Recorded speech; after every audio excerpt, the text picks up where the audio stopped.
ప్రస్తుతం ఉన్న ప్రతి కుటుంబం అవసరాల్లో ఒకటైనది సొంత ఇల్లు. దీనికోసం తిని తినక చేయాల్సిన పని కన్నా ఎక్కువ కష్టపడి పొదుపు మదుపు ఉన్న అన్ని మార్గాల్లో దాచుకున్న సరిపడక మళ్ళీ కొత్తగా బ్యాంక్లోనో అప్పులో తీసుకొని నాకు నా జీవితం మొత్తానికి నా కుటుంబం మొత్తానికి ఒక ఇల్లు చాలు అని అహర్నిశలు శ్రమించి కట్టుకుంటున్నారు. ఇల్లు కట్టిన సంతోషం కన్నా ఈ రిపేర్లేంటబ్బా అని మనలో మనం చాలా మదన పడుతున్నాం. అసలు ఈ ఇంటికి ఈ సమస్య ఎందుకు వచ్చిందంటే మనమేమనుకుంటాం, సిమెంట్ సరిగా వాడలేదని, పని సరిగా చేయలేదని, క్యూరింగ్ సరిగా చేయలేదని, స్లాబ్ సరిగా వేయలేదనో ఇలా మనకు తెలిసిన తోచిన కారణాలు అనుకుంటున్నాం. సార్, సిమెంట్ అనేది చాలా స్ట్రాంగ్. ఎంత స్ట్రాంగ్ అంటే బలంతో బలవంతంగా బద్దలు కొడితే అది కూడా పెద్ద పెద్ద పనిముట్లతో కొట్టినా బద్దలవ్వదు, పగిలిపోదు. అంత ఈజీగా కూడా పగిలిపోదు.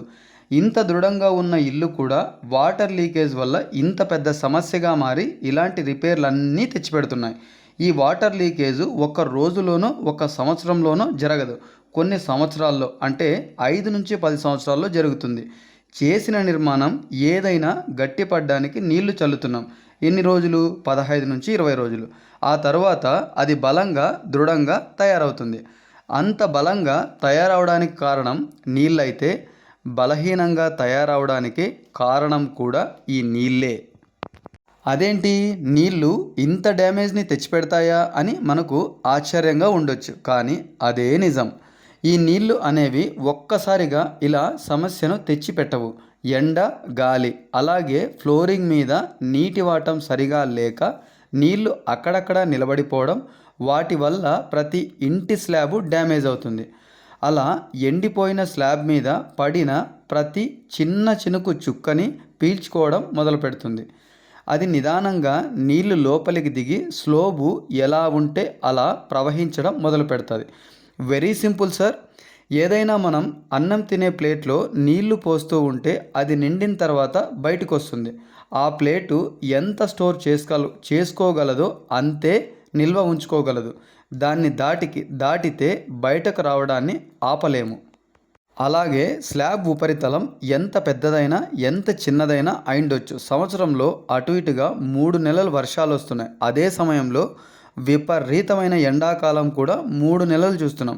సార్, ఒక్క మాట ఏమంటే, ఎండాకాలంలో మనమే ఎక్కువ నీళ్లు తాగుతున్నాం, అయినా దాహం తీరిన ఫీలింగే మనకు ఉండడం లేదు. అదే బాగా ఎండిపోయిన ఫ్లోరింగు, స్లాబ్ ఇంకా ఎన్ని నీళ్లు పీల్చుకుంటుందో ఒక్కసారి ఊహించండి. ఇలా నీళ్లు పీల్చుకోవడం పూర్తయితే ప్రవహించడం మొదలవుతుంది. నీళ్ళ లీకేజీ వల్ల ఈ క్రాక్ వచ్చిందని నేను అంటున్నాను. అలాగని ఎవ్వరూ మీరు నమ్మాల్సిన పని లేదు. సింపుల్ లాజిక్ ఏమంటే, కట్టిన ఇంటికి చాలా చోట్ల చాలా రకాల క్రాక్స్ కనిపిస్తున్నాయి. వీటిలో ఏ క్రాక్ మీదైనా అలా కొట్టి చూడండి, డొల్ల శబ్దం వస్తుందా లేదా? డొల్ల శబ్దం వచ్చేది కేవలం లీకేజీ వల్లే. ఈ లీకేజ్ ఏం చేస్తుందంటే గోడ మీద లేదా స్లాబ్ మీద వేసిన ఫ్లోరింగో ప్లాస్టింగో ఈ రెండింటికి అనుబంధాన్ని విడతీస్తూ వేరు చేస్తుంది. అందుకే స్లాబ్ వేరు, ఫ్లోరింగ్ వేరుగా అయిపోతున్నాయి. అందువల్లే ఈ డొల్ల శబ్దం వస్తుంది, ఈ డ్యామేజ్ వల్ల. నీళ్ళ లీకేజు స్లాబ్లో అయితే పెచ్చులు ఊడిపోతుంది. ఇంట్లో ప్లంబింగు లేదా ట్యాప్ పైప్ ద్వారా అయితే లీక్ అయితే ఆ గోడ మేఘాల్లాగా ఉప్పొంగిపోవడమో పాచిపట్టడమో చూడొచ్చు. ఫ్లోరింగ్ మీద పడ్డ వర్షం నీళ్లు సైడ్ పారాపెట్ వాల్ గోడల ద్వారా అయితే మనం చేసిన ప్లాస్టింగు ఎక్కడ కొడితే అక్కడ డొల్ల శబ్దం వస్తుంది. దాని ద్వారా నీళ్లు లీక్ అయితే నీళ్లు ఎక్కడి నుంచి ఎక్కడి వరకు వెళ్ళాయో అక్కడంతా డొల్ల శబ్దం వస్తుంది, మిగిలిన చోట రాదు. నీళ్లు పైనుంచి కిందకే దిగుతాయి. మన ఇంటికి కూడా డ్యామేజ్ పైనుంచి కిందకే జరిగింటుంది. శరీరంలో రక్తం ప్రతి నరనరానికి ఎలా సరఫరా అవుతుందో అలాగే స్లాబ్లోకి ఎక్కడి నుంచైనా ఒక్కసారి నీళ్లు దిగితే ప్రతి రాడ్కి నీళ్లు పాకుతూ పోతూ తుప్పు అనే అంటువ్యాధి ప్రతి రాడ్కు సోకుతూ వస్తుంది. మిగిలిపోయిన ఐరన్ రాడ్స్ ఇంట్లో ఎక్కడో చోట అలాగే ఉంటాయి, కానీ అవేం తుప్పు పట్టలేదే. మరి స్లాబ్లో రాడ్సే ఎందుకు తుప్పు పట్టాయంటే రాడ్ చుట్టూ నీటి చెమ్మ ఎక్కువ రోజులు అలాగే ఉండడం వలన తుప్పు పట్టింది. హైవేల్లో నిర్మించే తార్ రోడ్డైనా సీసీ రోడ్డైనా ఎంత స్ట్రాంగ్ ఫౌండేషన్తో నిర్మించినా నీటి వాటం ఏదో ఒక సైడ్కే పెట్టింటారు. కారణం నీటి నిల్వ వల్ల డ్యామేజ్ పక్కా. అందుకే నీటి వాటం ఏదో ఒక పక్కకు పెట్టింటారు. ఎంత పెద్ద రోడ్డైనా ఎంత స్ట్రాంగ్గా ఉన్నా సరే.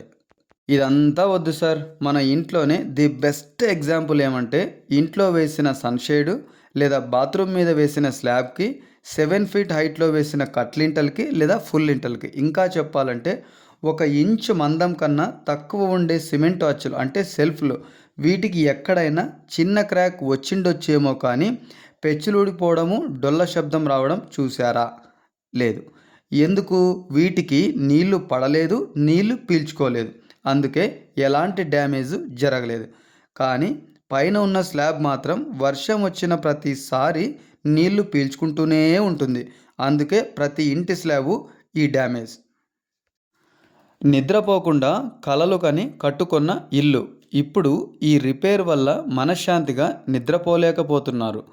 ఆ రోజు కన్న కల మీరు ఇల్లు అదే ఇంటికి వచ్చిన రిపేర్తో కంటి మీద కునుకు లేకుండా చేస్తుంది. ఈ రిపేర్ రావడానికి కారణం ఏంటి అని పక్కన పెడితే, అంతవరకు ఆనందంగా ఉన్న ఆలుమొగలు ఆ రోజు పని చేసేటప్పుడు నువ్వు సరిగా చూడలేదని, నువ్వే పట్టించుకోలేదని ఇలా ఒకరి మీద ఒకరు అరుచుకుంటున్నారు.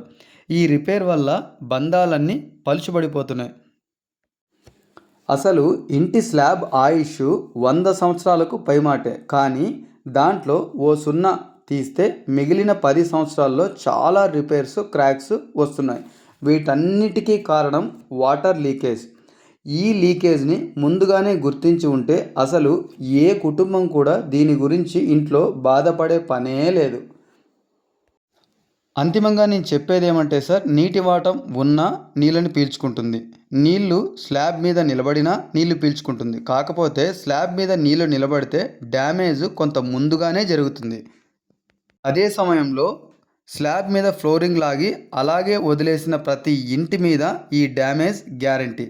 నిర్మాణం చేసేటప్పుడు నీళ్లు పోస్తే ప్రయోజనకరం. నిర్మాణ తదనంతరం నీళ్లు దిగినా, పీల్చుకున్నా, లీక్ అయినా నిర్మాణ నాణ్యత, మన్నిక ప్రమాదంలో పడినట్టే.